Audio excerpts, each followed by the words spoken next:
Thank you. ಒಂದು ಅಚ್ಚುಕಟ್ಟಾದಂತಹ ಕಾರ್ಯಕ್ರಮ. ಈ ಕಾರ್ಯಕ್ರಮಕ್ಕೆ ನನ್ನನ್ನು ಆಹ್ವಾನಿಸಿದ್ದಕ್ಕೆ ಮೊದಲದಾಗಿ ಇಂಥ ಕಾರ್ಯಕ್ರಮಗಳ ಸಂಖ್ಯೆ ಜಾಸ್ತಿ ಆಗಬೇಕು. ಅದಕ್ಕೆ ಪ್ರಮುಖ ಉದ್ದೇಶ ಏನಪ್ಪ ಅಂದರೆ, ನಾವು ಇಂಥ ಕಾರ್ಯಕ್ರಮಗಳಿಗೆ ಬಂದಾಗ ನಾನು ಯಾವ ಜಾತಿ, ನಾನು ಯಾವ ಧರ್ಮ, ನಾನು ಶ್ರೀಮಂತನ, ನಾನು ಬಡವನ, ಇದ್ಯಾವುದ್ರ ಬಗ್ಗೆಯೂ ಕೂಡ ಯೋಚನೆ ಮಾಡೋದಿಲ್ಲ.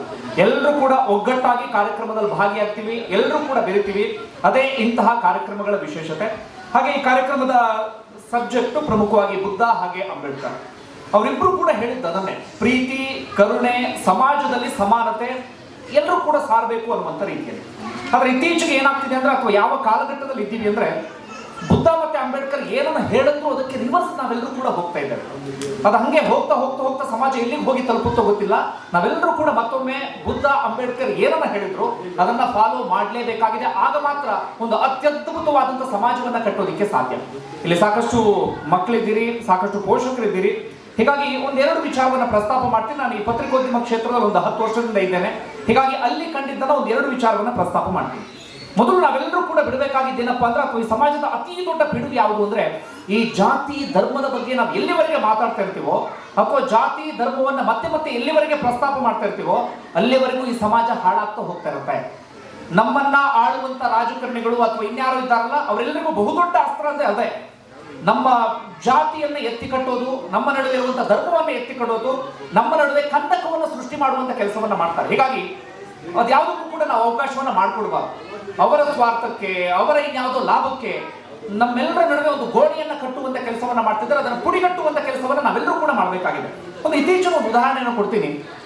ಯಾವುದೋ ಒಂದು ಲಾಭಕ್ಕೆ, ಯಾವುದೋ ಒಂದು ಸ್ವಾರ್ಥಕ್ಕೆ ಈ ಮಾಯವಾಗಿದ್ದಂತ ಗಾಯವನ್ನ ಮತ್ತೊಮ್ಮೆ ಕೆರೆಯುವಂತ ಕೆಲಸವನ್ನ ಮಾಡಿದ್ರು. ಹಿಜಾಬ್ ವಿಚಾರದಲ್ಲಿ ಅದು ಒಂದು ಕಡೆ ಅವ್ರು ಹೇಳಿದ್ರು, ನಾವು ಹಿಜಾಬ್ ಅವಕಾಶವನ್ನು ಮಾಡ್ಕೊಡ್ತೀವಿ ಅಂತ. ವಿಪಕ್ಷದವರು ಹೇಳಿದ್ರು, ಇಲ್ಲ, ನಾವು ಶಾಲೆ ಶುರುವಾಗ್ತಿದ್ದ ಹಾಗೆ ಶಾಲೆಗಳ ಬಳಿ ಹೋಗಿ ಕೇಸರಿ ಶಾಲನ್ನು ಹಂಚಿಬಿಡ್ತೀವಿ ಅಂತ ಹೇಳಿ.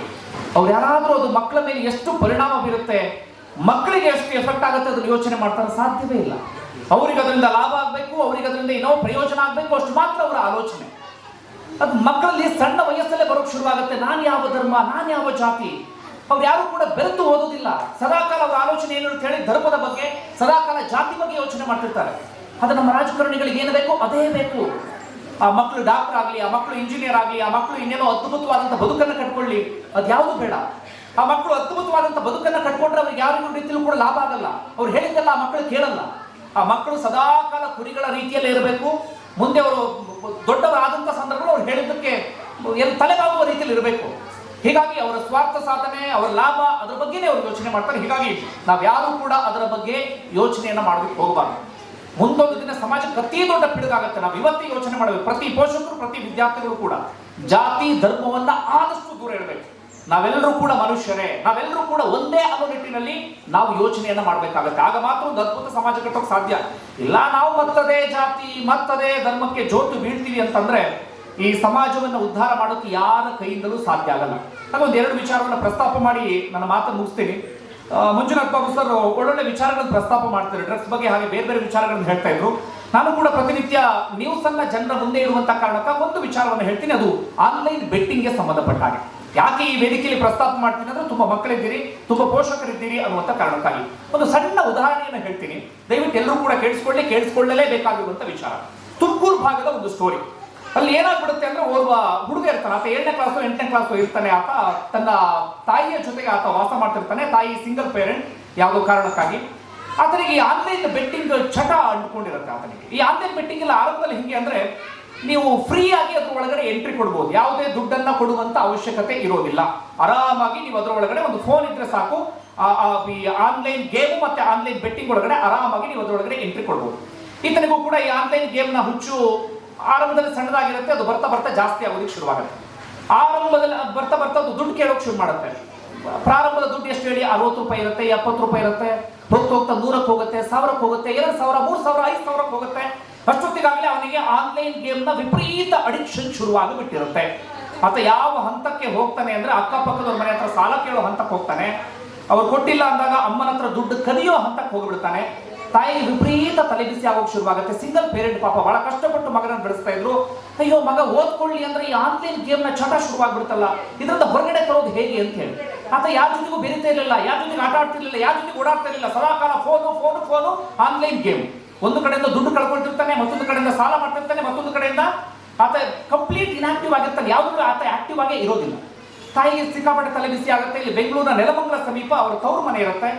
ಮಾವನ ಹತ್ರ ಹೋಗ್ಬಿಟ್ರೆ ಆತ ಆರಾಮಾಗಿರ್ತಾನೆ ಅಂತೇಳಿ ಇಲ್ಲಿ ಕಳಿಸ್ಕೊಟ್ಟು ಬಿಡ್ತಾರೆ. ಇಲ್ಲಿಗೆ ಬರ್ತಾನೆ.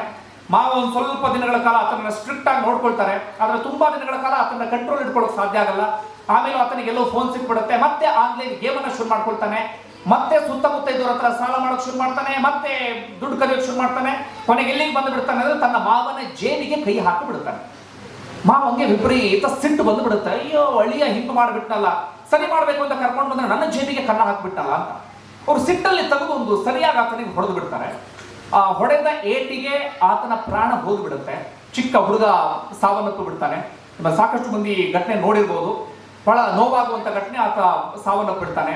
ಮಾವಂಗೆ ಅಯ್ಯೋ, ಅಳಿಯನ ಸಾಯಿಸ್ಬಿಟ್ಟಲ್ಲ ಅಂತ ಒಂದು ಕಡೆ, ಮತ್ತೊಂದು ಕಡೆಯಿಂದ ಪೊಲೀಸರ ಭಯ. ಆ ಕಾರಣಕ್ಕಾಗಿ ಅವರು ಮನೆ ಬಿಟ್ಟು ಹೊರಗಡೆ ಹೋಗ್ಬಿಡ್ತಾರೆ. ಮೆಜೆಸ್ಟಿಕ್ ಅಲ್ಲಿ ಇಲ್ಲಿ ಒಂದು 3 ದಿನಗಳ ಕಾಲ ಎಲ್ಲ ಕಡೆಗಳಲ್ಲೂ ಕೂಡ ಓಡಾಡ್ತಾರೆ.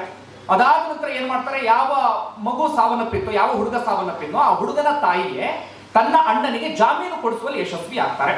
ಅವ್ರು ಅದಾದ ಬಳಿಕ ಹೆಂಗೋ ಮನೆಗೆ ಬರ್ತಾರೆ ಧೈರ್ಯ ಮಾಡಿ. ಅದಾದ ಬಳಿಕ ಅವ್ರಿಗೆ ಅದೇ ಕೊರಗಿರುತ್ತೆ, ಅಯ್ಯೋ ನನ್ನ ಅಳಿಯನನ್ನು ಸಾಯಿಸ್ಬಿಟ್ಟಲ್ಲ ಅಂತ. ತಾಯಿಗೆ ಮಗನನ್ನ ಕಳ್ಕೊಂಡ್ ಬಿಟ್ಟಲ್ಲ ಅಂತ ನೋವು, ಅಜ್ಜಿಗೆ ಮೊಮ್ಮಗನನ್ನ ಕಳ್ಕೊಂಡ್ ಬಿಟ್ಟನಲ್ಲ ಅಂತ ನೋವು. ಆ ಕುಟುಂಬದಲ್ಲಿ ಯಾರ್ಯಾರಿದ್ರು ಎಲ್ಲರಿಗೂ ಕೂಡ ವಿಪರೀತ ಸಂಕಟ, ವಿಪರೀತ ನೋವು. ಆ ನೋವಿಂದ ಹೊರಗಡೆ ಬರೋಕ್ಕೆ ಸಾಧ್ಯ ಆಗಿಲ್ಲ. ಒಮ್ಮೆ ಧಾರ್ಮಿಕ ಕ್ಷೇತ್ರ ಅಂತೇಳಿ ಬಿಹಾರಕ್ಕೆ ಹೋಗ್ತಾರೆ. ಬಿಹಾರದ ಒಂದು ಧಾರ್ಮಿಕ ಕ್ಷೇತ್ರದಲ್ಲಿ ಇಡೀ ಕುಟುಂಬ ನೇಣಿಗೆ ಶರಣಾಗಿ ಬಿಡುತ್ತೆ. ಅದಕ್ಕೆ ಕಾರಣ ಏನು? ಆ ಹುಡುಗನ ಆನ್ಲೈನ್ ಗೇಮ್ನ ಚಟ. ಸಣ್ಣದಾಗಿ ಶುರುವಾದಂತ ಆನ್ಲೈನ್ ಗೇಮ್ 60 ರೂಪಾಯಿ 70 ರೂಪಾಯಿ ಹಂತಕ್ಕೆ ಹೋಗುತ್ತೆ. 1,000 2,000 3,000 ಹಂತಕ್ಕೆ ಹೋಗುತ್ತೆ. ಕೊನೆಗೆ ಕದಿಯುವ ಹಂತಕ್ಕೆ ಹೋಗುತ್ತೆ. ಕೊನೆಗೆ ಮಾವನ ಕೈಯಲ್ಲಿ ಏಟು ತಿದ್ದು ಪ್ರಾಣವನ್ನ ಕಳ್ಕೊಳ್ಳುವ ಹಂತಕ್ಕೆ ಹೋಗುತ್ತೆ. ಕೊನೆಗೆ ಇಡೀ ಕುಟುಂಬವನ್ನೇ ಸರ್ವನಾಶ ಮಾಡಿಬಿಡುತ್ತೆ. ಆ ಕಾರಣಕ್ಕಾಗಿ ಹೇಳೋದು, ಇದು ತೀರಾ ಗಂಭೀರವಾದಂತ ವಿಚಾರ. ಸುಮ್ಮನೆ ಕಿವಿಯಲ್ಲಿ ಕೇಳಿ ಆಚೆ ಬಿಡುವಂತ ವಿಚಾರ ಅಲ್ವೇ ಅಲ್ಲ. ನಿಮ್ಮ ಮಕ್ಕಳು ವಿಪರೀತ ಫೋನಿಗೆ ಅಡಿಕ್ಟ್ ಆಗಿದ್ದಾರೆ, ಫೋನ್ನಲ್ಲೇ ಮುಳುಗೇಳ್ತಿದ್ದಾರೆ ಅಂದಾಗ ಸ್ವಲ್ಪ ನೀವು ನೋಡ್ಬೇಕಾಗತ್ತೆ. ಆನ್ಲೈನ್ ಗೇಮು, ಆನ್ಲೈನ್ ಬೆಟ್ಟಿಂಗು ಇನ್ನೊಂದೇನೋ ಶುರುವಾಗಿ ಬಿಟ್ಟಿದೆ ಅನ್ನುವ ರೀತಿಯಲ್ಲಿ. ಇಲ್ಲ ಅಂತ ಆಗಿಬಿಟ್ರೆ ಈ ಪರಿಸ್ಥಿತಿ ಯಾರಿಗೂ ಬೇಕಾದ್ರೂ ಬರ್ಬೋದು. ಇದು ಒಂದು ವಿಚಾರ. ಮತ್ತೊಂದು, ಈಗ ಮಕ್ಕಳನ್ನ ಬೆಳೆಸೋ ವಿಚಾರದಲ್ಲಿ ತುಂಬಾ ಚಾಲೆಂಜಸ್ಗಳಿದಾವೆ ನಮಗೀಗ. ಹಿಂದೆ ನಾವು ಏನ್ ಹೇಳ್ತಾ ಇದ್ವಿ ಅಂದ್ರೆ, ಬೇರೆ ಮಕ್ಕಳಿಂದ ನಮ್ಮ ಮಕ್ಕಳಿಗೆ ಅಪಾಯ ಆಗಬಾರ್ದು ಅಂತ ಹೇಳ್ತಾ ಇದ್ವಿ.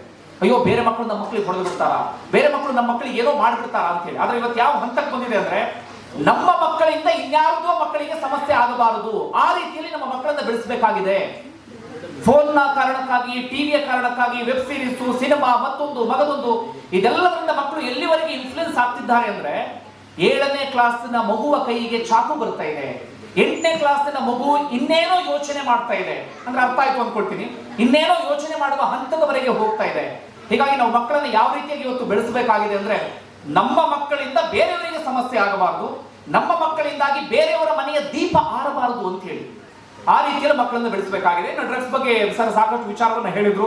ಈಗ ಅತಿ ದೊಡ್ಡ ಪಿಡುಗಿನಲ್ಲಿ ಅದು ಕೂಡ ಒಂದು, ಅದು ಸಮಾಜವನ್ನು ಯಾವ ಹಂತಕ್ಕೆ ತೆಗೆದುಕೊಂಡು ಹೋಗಿ ನಿಲ್ಲಿಸುತ್ತೋ ಗೊತ್ತಿಲ್ಲ. ಹೀಗಾಗಿ ಎಲ್ಲ ವಿಚಾರದಲ್ಲೂ ಕೂಡ ಮಕ್ಕಳ ಬಗ್ಗೆ ದಯವಿಟ್ಟು ಜಾಗೃತಿಯನ್ನು ವಹಿಸಿ. ಅದರ ಆಚೆಗೆ ಒಂದು ವಿಚಾರ, ನಾವೆಲ್ಲ ಅಂದ್ರೆ ಇದರ ಆಚೆಗೂ ಸ್ವಲ್ಪ ಬರ್ತೀನಿ. ಇಲ್ಲಿ ಪೋಷಕರು ಇದ್ದೀರಿ, ನಿಮ್ಮೆಲ್ಲರಿಗೂ ಒಂದು ಮಾತು, ಸಮಾಜದಲ್ಲಿ ಧೈರ್ಯವಾಗಿ ಪ್ರಶ್ನೆ ಮಾಡುವಂತ ಮನಸ್ಥಿತಿಯನ್ನು ನಾವೆಲ್ಲರೂ ಕೂಡ ಬೆಳೆಸ್ಕೊಳ್ಳೋಣ. ನಮ್ಮ ನಾಯಕರು ಹೇಳಿದ್ದೆಲ್ಲದಕ್ಕೂ ಕೂಡ ತಲೆ ಆಡಿಸೋದು ಬೇಡ. ಬುದ್ಧ ಶಾಂತಿಯನ್ನ ಬೋಧಿಸಿದ್ರು ಕೂಡ ಬುದ್ಧ ಯಾವತ್ತೂ ಎಲ್ಲದಕ್ಕೂ ನೀವು ತಲೆಬಾಗಿ ಅಂತ ಯಾವತ್ತೂ ಹೇಳಿಲ್ಲ. ಅಂಬೇಡ್ಕರ್ ಕೂಡ ಹೇಳಿದ್ದು ಅದನ್ನೇ. ನಾವು ಸಮಾಜದಲ್ಲಿ ಆಗುವಂತ ಅನ್ಯಾಯವನ್ನ, ದೌರ್ಜನ್ಯವನ್ನ, ಅದು ಅಧಿಕಾರಿಗಳ ಮೂಲಕ ಅಥವಾ ರಾಜಕಾರಣಿಗಳ ಮೂಲಕ, ಎಲ್ಲವನ್ನು ಕೂಡ ಧೈರ್ಯವಾಗಿ ಪ್ರಶ್ನೆ ಮಾಡುವಂತ ಮನಸ್ಥಿತಿಯನ್ನ ಬೆಳೆಸ್ಕೊಳ್ಳೋಣ. ಎಲ್ಲದಕ್ಕೂ ಕೂಡ ಕುರಿತರ ನಾವು ತಲೆ ಬಾಕೊಂಡು ಹೋಗ್ತಾನೆ ಇರ್ತೀವಿ, ಕುರಿತರ ಬಕ್ಕೊಂಡು ನಡ್ಕೊಂಡು ಹೋಗ್ತಾನೆ ಇರ್ತೀವಿ ಅಂದ್ರೆ ಈ ಸಮಾಜವನ್ನ ಸರಿ ಮಾಡೋದಕ್ಕೆ ಸಾಧ್ಯ ಇಲ್ಲ. ಥ್ಯಾಂಕ್ ಯು ಈ ವೇದಿಕೆಯನ್ನ ಕೊಟ್ಟಿದ್ದಕ್ಕೆ. ಈ ಮಾತುಗಳಿಗೆ ಈ ವೇದಿಕೆ ಎಷ್ಟು ಸೂಕ್ತ ನನಗೆ ಗೊತ್ತಿಲ್ಲ, ಯಾಕಂದ್ರೆ ಒಂದು ಸಾಂಸ್ಕೃತಿಕ ಕಾರ್ಯಕ್ರಮ, ಆದ್ರೆ ಇದು ಸೂಕ್ತ ವೇದಿಕೆ ಅನಿಸ್ತು. ಕಾರಣ ಪೋಷಕರಿದ್ದೀರಿ, ಮಕ್ಕಳೆಲ್ಲರೂ ಕೂಡ ಇದ್ದೀರಿ.